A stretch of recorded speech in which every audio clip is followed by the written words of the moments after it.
everything went very fast for me, luckily. In 2009, actually, a coach from Hammarby saw me playing. Nice. So that's how I got there. I mean, Hammarby has, until today, I think the biggest, the highest amount of supporters in Scandinavia. So at that time, it was like, oh my gosh, so cool, of course. And then I went over there making like 2 weeks of trials as well, and I passed. So I played the Gothia Cup in Gothenburg. And we won, actually. We became Sweden's best 94 category at that time. So and after that I played for a while in Enskede, the second division. Then I got back to the big team again, so AIK. And then I unfortunately had my first and very serious injury in my right knee, LCA, ACL and meniscus and everything. So I went directly to the surgery, and unfortunately they made some mistakes, so I got like worse, and that's why I stopped playing. And then I met Marta. Of course, everybody knows her. She was playing in Sweden that time. So we had great talks. She played many years. She was quite a lot in Sweden. I remember that. She was. So she gave me lots of incredible advices, and of course, being a young girl, getting advices from Marta, I mean, it's everything I wanted. So I never forget when she told me, like, okay, you're Brazilian with Swedish nationality already. You speak fluently Swedish, so just take the advantage to study as much as you can, and just graduate from university, and then you can take which way you want to work with football. And then I told her, of course, that my passion will be to work with male football. Even though, of course, we know the difficulties because of the culture down here. But she encouraged me a lot, and so did my parents.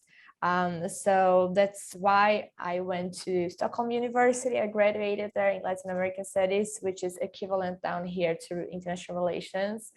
And I'm not going to lie, it was actually a B plan as well, because I was thinking, okay, let's say if I don't get lucky, to one day work with my dream, of course I need a second plan, and having a good graduation, of course I will be able to work, I don't know, for multinationals and so on. So I had that as a second plan, because as a football player, you don't have time to study, especially when you come to a professional level. And it was when I came to a professional level that I got my injury.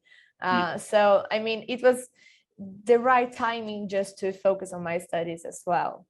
Everything happens for a reason. Indeed, And then when I was studying, my first job in football was actually at silly season in Sweden. So it was lots of writing and covering the Brazilian football with the latest news. That time Neymar still played for Santos. Ronaldinho was making his comeback in Brasileirao Seria A. It was fun, of course, because people noticed that I was fast. And I remember one day when I wrote a news, something, I don't know if it was about Neymar or Santos FC. And then I remember I posted my news before goal.com, and I was like, oh my God, okay, I think I'm fast. I think I'm good. so that's the reason, I kept on. And I was like, okay, there is something here. But then after a while, I was like, I don't like to just be sitting and writing. It's boring. It's not me, So then, I was speaking with lots of people around Sweden, and then I got the invitation of Erik Johansson, which is a former Swedish player, to enjoy his Samba Football Academy, which is a project with children that we have in Sweden, in Stockholm especially, to just show the right way in life, telling about sports, especially the Brazilian football philosophy. So I was a coach for this project. Nice. For children, boys and girls between 9 and 17 years. During around 2 years, I was in that project.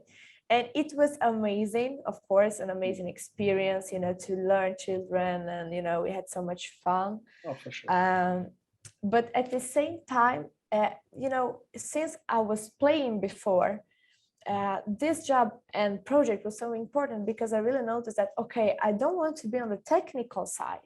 And that's when all the former players ever, man or woman, actually takes the decision like, okay, am I going to follow the management in a way or the technical part?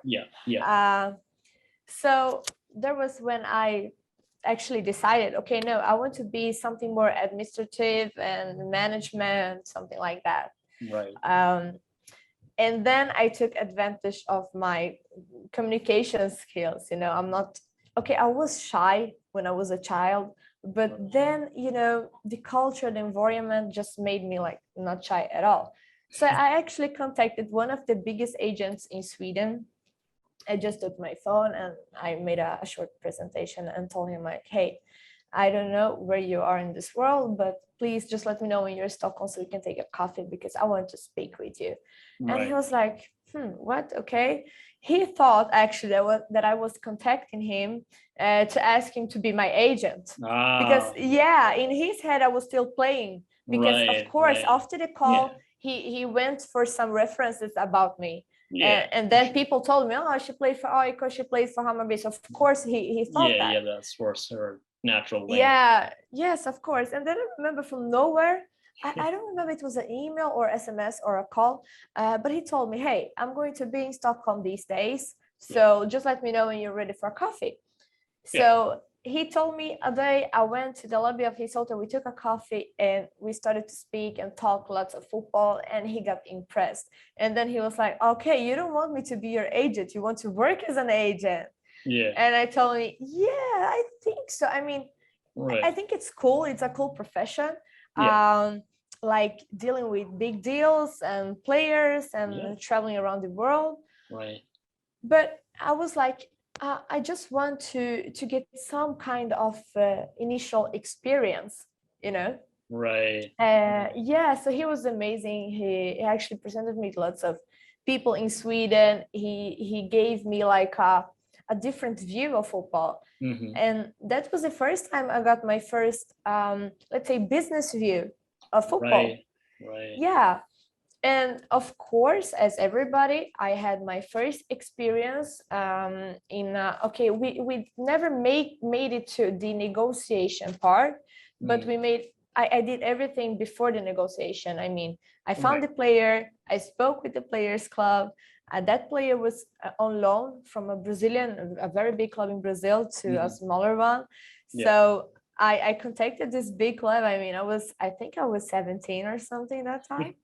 And you know, I got this player for free. I actually made it to a free loan because the goal was to take this player to Sweden.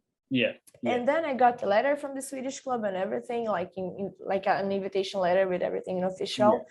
And unfortunately, one day before the player was going to travel to Sweden, the Swedish club regret and choose actually a Swedish player because they didn't want a foreign player into that place.